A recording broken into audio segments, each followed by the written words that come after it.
mga kababayan, ito yung sunod, Harry Roque. Nako. Oo. Ano po ba ito, mga kababayan? Harry Roque.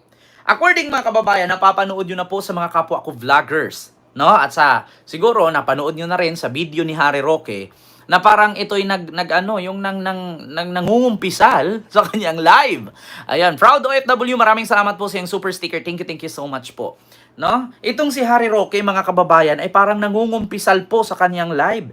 Hindi ko po lupos maisip kung ito po ba ay totoo o hindi. Pero natatawa po ako, mga kababayan, kasi mismo napanood ko din po na ito po ay kung sa Bisaya pa, nang hinulsol. Yan, nang hihinulsol sa kanyang kasalanan. Ma'am Selpa Glory. Ayan, at pakiramdam ko dito, mga kababayan, kay Harry Roque ngayon na ang sabi, uuwi na lang daw siya ng Pilipinas at haharapin daw niya kung ano man ang kaso na ikinaso sa kanya ngayon. Oo.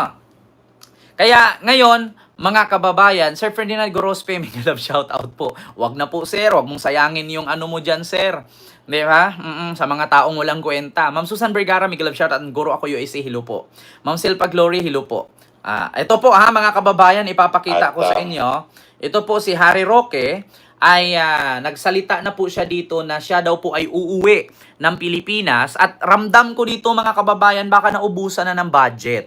No? O baka nga, no? Actually si Harry Roque ay napakasinungaling na tao po nito. So, sabi nga ng DOJ, siya po ay nireject ang kanyang asylum. Hindi nga inaaprubahan ang kanyang asylum. So, wala sigurong choice at higit sa lahat, wala na sigurong pera. Oo, at hindi po ito AI.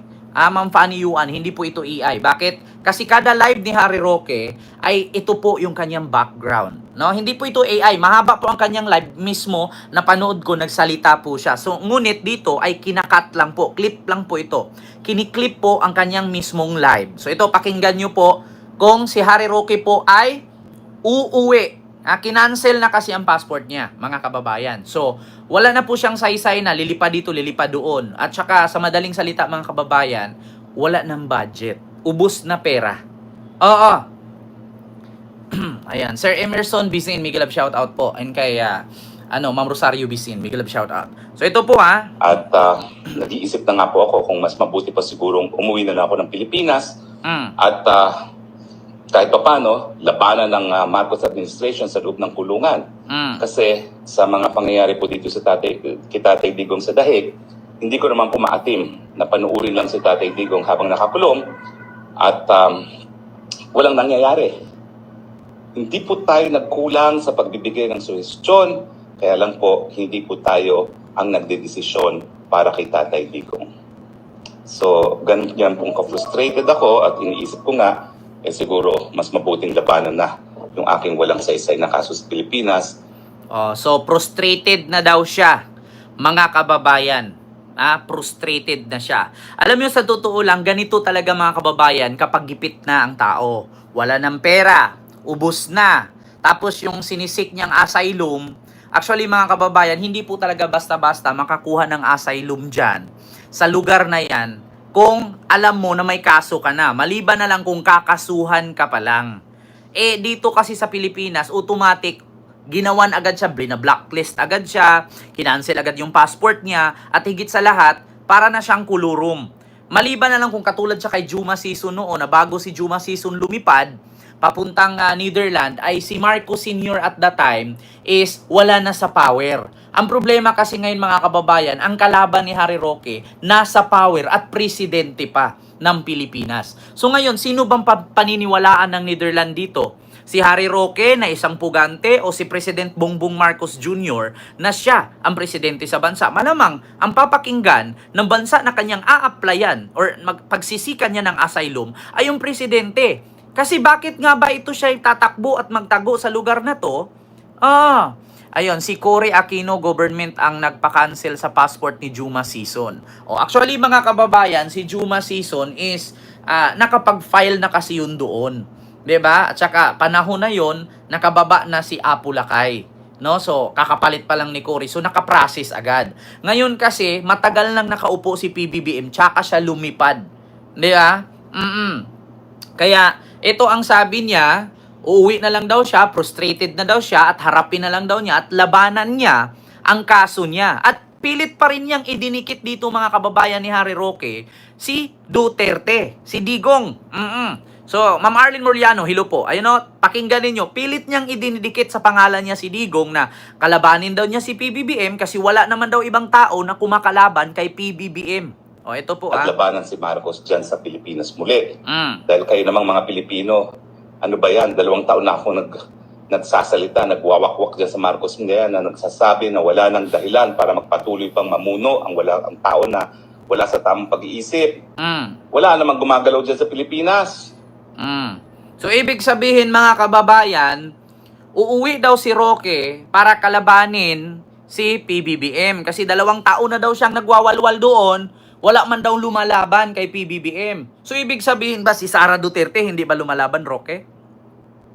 Eto, napag-isip-isip ako mga kababayan, hindi ba si Harry Roque kaya uuwi ng Pilipinas? Babaliktad na ba ito? Baka magiging whistleblower na din po ito. Parang si alias Dundun Patidungan. Diba?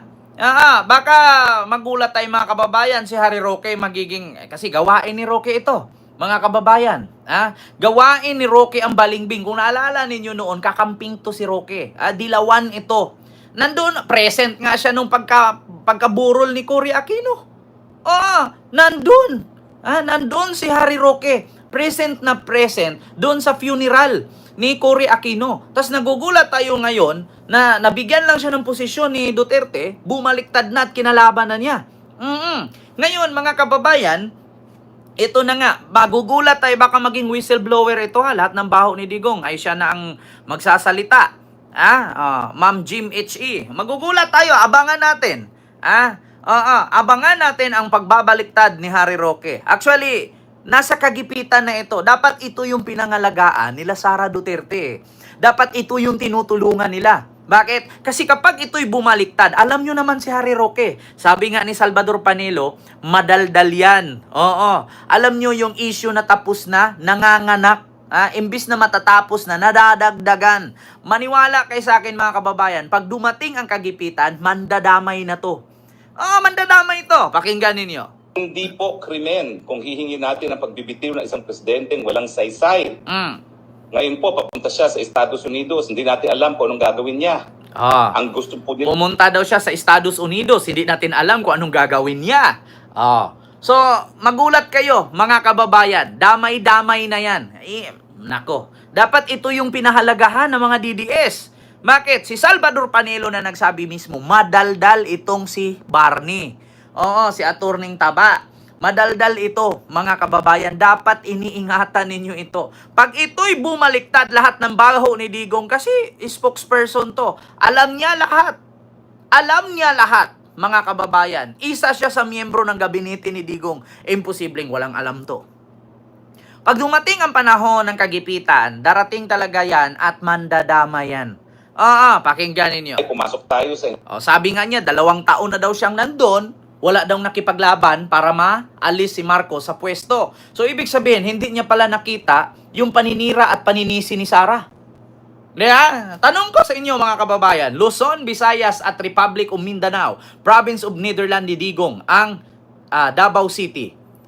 Kung sabi ni Harry Roque, 2 taon na siyang wala sa bansa at nagwawalwal sa ibang bansa para pabagsakin si Marcos, wala daw siyang nakita sa mga Pilipino na gumalaw para mapabagsak si Marcos. Kaya uuwi daw siya para kalabanin ang kanyang kaso at kakaharapin niya sa kulungan. So ibig sabihin, hindi niya nakita ang paninisi, paninira, at pambubuljak ni Sara Duterte kay Marcos. So ibig sabihin, good luck na lang DDS. May possibility na si Harry Roque ay babaliktad. Nako, mga kababayan.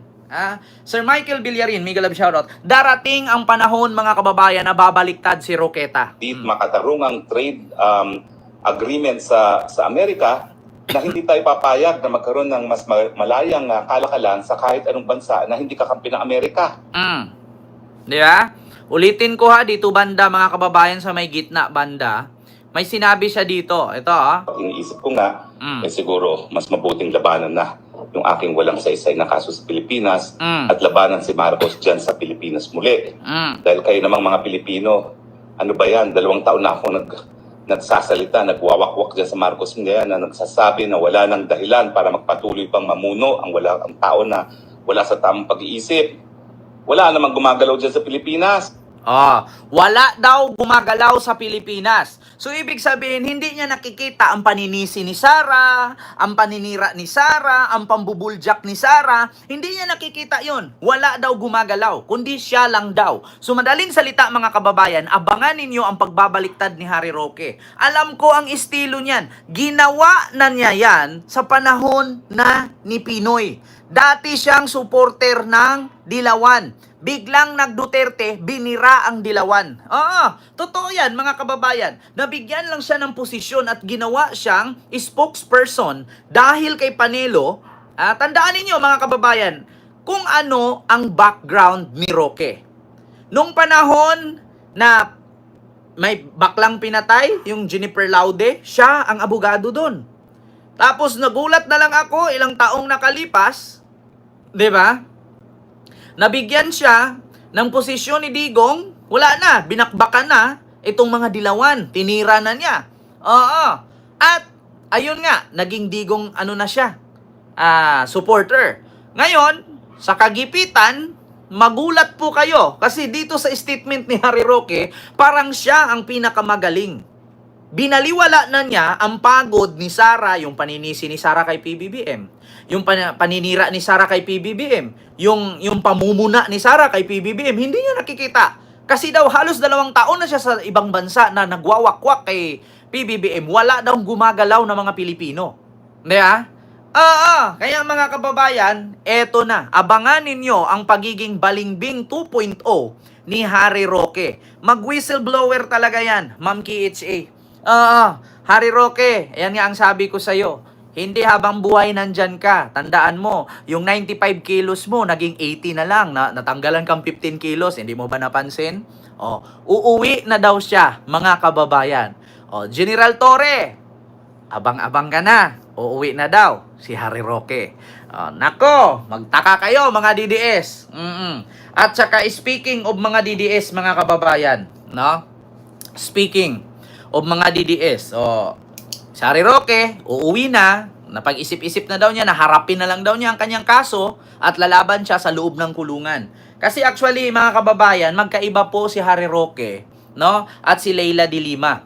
Ayun, si Congressman Leila de Lima, ito po kasi, pakinggan ninyo, si Congressman Leila de Lima. Ito po mga kababayan. Pakinggan ninyo si Congressman Leila de Lima. Malayong malayo kay Harry Roque. Ito po. Can escape anything. Because there is nothing to escape from. Hindi mo na nag-a-advise na sa akin ng mga well-meaning friends. Mag-isip-isip ka na, Laila, kasi kaka-announce din nga ng Pangulo na ikukulong ka na daw talaga. Mag-hanap ka na ng asylum. Why should I do that? I want to fight here in the country. Hindi pa ako duwag. Na wala pa akong kasalanan. Yung mga nagtatako lamang, duwag ang umaatras. Hindi po si Leila de Lima. I'm not going to leave this country and escape anything because there is nothing to escape from. Hindi mo na nag-a-advise na sa akin ng mga well-meaning friends. Mag-isip-isip ka na, Laila, kasi kaka-announce din nga ng Pangulo na ikukulong ka na daw talaga. Diba? Sabi ni de Lima yan, hindi siya ipinanganak ng kanyang tatay para maging duwag. Lalaban siya kahit nasa loob ng kulungan. Baka expectation ni Harry Roque, mga kababayan, na kapag umuwi siya sa Pilipinas at magpapakulong siya, ay makakalaya din siya katulad kay Leila de Lima. Naku, Harry Roque, baka yung 95 kilos na taba mo, nakaltasan ng 15, 80 na lang. Pag naka sa kulungan ka, baka magiging 50 kilos ka na lang. Handa naman po kami mag-donate ng petroleum jelly o di kaya used oil. So yun lang mga kababayan. So speaking of DDS na magbabaliktaran, speaking of DDS na nagbabanatan, eto na, mga kababayan, Banat Bay. Nako, ano nga ba yan, Ken, si Banat Bay? Si Banat Bay ngayon, sa mga hindi po nakakaalam, ang DDS po kayo, ngayon po nawawala, Ken. Alin po ang nawawala? Nawawala po ba tayo? Hindi, naka-play naman ako dito, tuloy-tuloy naman. Alam niyo mga kababayan, ang DDS po ngayon, nahati po sila sa dalawa. Maniwala po kayo sa akin, nahati po sila sa dalawa. Ang isang grupo, na kay Maharlika, na kumakampi kay Kitty at kay Hanilet.